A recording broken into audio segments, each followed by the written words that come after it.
Top running back ads for week 2 coming at you right now.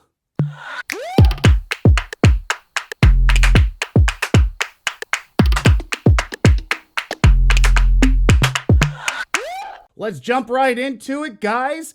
Week 2 is not super deep on the waiver ads, but it is a bit spicy. Starting with the running backs, we're going to go with, you know it, you know that name by now, Elijah Mitchell, 1.9% owned in ESPN leagues. This guy caught on fire after Raheem Mostert went down after only 2 touches. This guy got 19 rushes last week, 104 yards, a touchdown. Super efficient in that Kyle Shanahan offense. As always, next man up. And, Trey Sherman was the expected backup in this backfield, but it ended up being Elijah Mitchell. Sherman, inactive last week. Mitchell, active.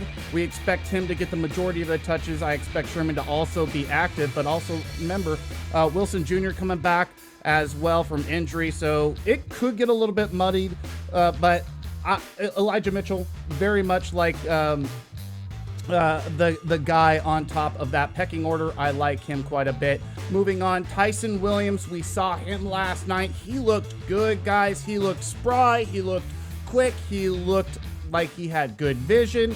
Another awesome pickup from the Baltimore as far as just an undrafted free agent running back that looks like he's just going to excel in that system. The question being, what's his work share going to be? Last night, a little bit too much of a 50-50 work share, if you ask me. He obviously outperformed Latavius Murray, but despite Murray only being on the roster for a few days, got a decent amount of work, but 10 rushes, 28 yards isn't going to do it for Baltimore. Tyson Williams, on the other hand, averaged over 7 yards a carry last night, got that long touchdown. He looked good. He's the guy I want to own in that backfield. Le'Veon Bell, I think he's in welcome to Dumpsville. And then I'm not even going to Freeman. So moving on, Jamaal Williams. This guy looks good in this offense. And, one thing I will say is I respect this offensive game plan, what they're going to do. They're trying to maximize what Jared Goff does well. They got a lot of short area targets for him to throw to. They're throwing to the tight end. They're throwing to the running backs. These guys got 20 plus targets to the running backs last week. I like Jamaal Williams moving forward. He's a RB2, low-end RB2, maybe a flex play. If anything happens to Swift, guess what? Things happen to Swift on a regular basis. Jamaal Williams all of a sudden vaults into kind of that must-start territory.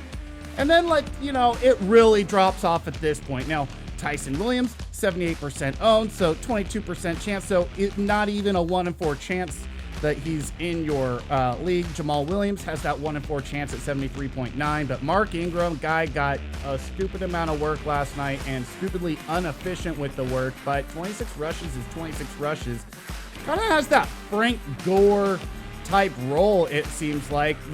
Maybe that coaching staff is just really interested in having a veteran that they trust toting the ball, despite the fact he's not maybe as efficient as a Phillip Lindsay or even a David Johnson. But the fact is, Mark Ingram got 26 rushes. He's worth a speculative ad. That's at least, you're getting 20 plus rushes a game. You're going to be at least a flex. And then Kenneth Gainwell.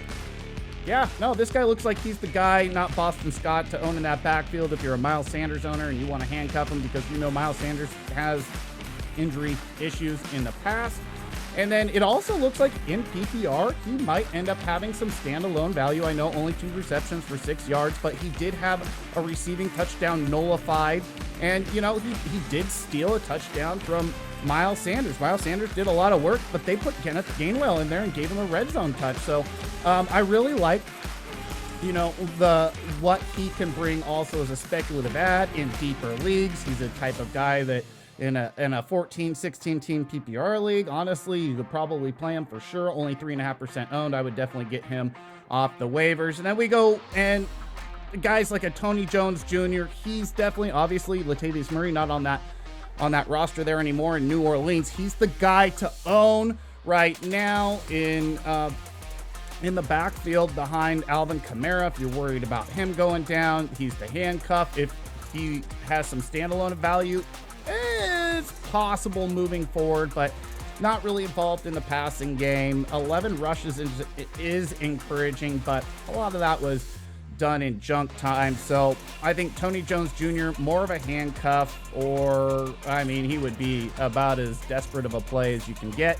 In deeper leagues, I guess he has some validity. I've seen some of those 16-team rosters. They are brutal sometimes. Then the guy that looks like he might actually be the backup behind Austin Eckler, Larry Roundtree, the third, 0.8% owned. He got 8 rushes, 27 yards. It wasn't Justin Jackson. It was Larry Roundtree that got the backup work. So makes me wonder, is Larry Roundtree going to be the guy that you want to own if you're an Austin Eckler owner? He wasn't super efficient with his rushes, but he's the one that got the work. And then let's just throw Jamichael Hasty in there, because you never know what's going to happen with this San Francisco backfield. It always seems like you seem to have the guy locked down, and then it ends up, like I said, being next man up. So it's if you have roster space, if you want to make a speculative ad, Jamichael Hasty is just a guy that at some point, because for some reason 49ers running backs always seem to get hurt,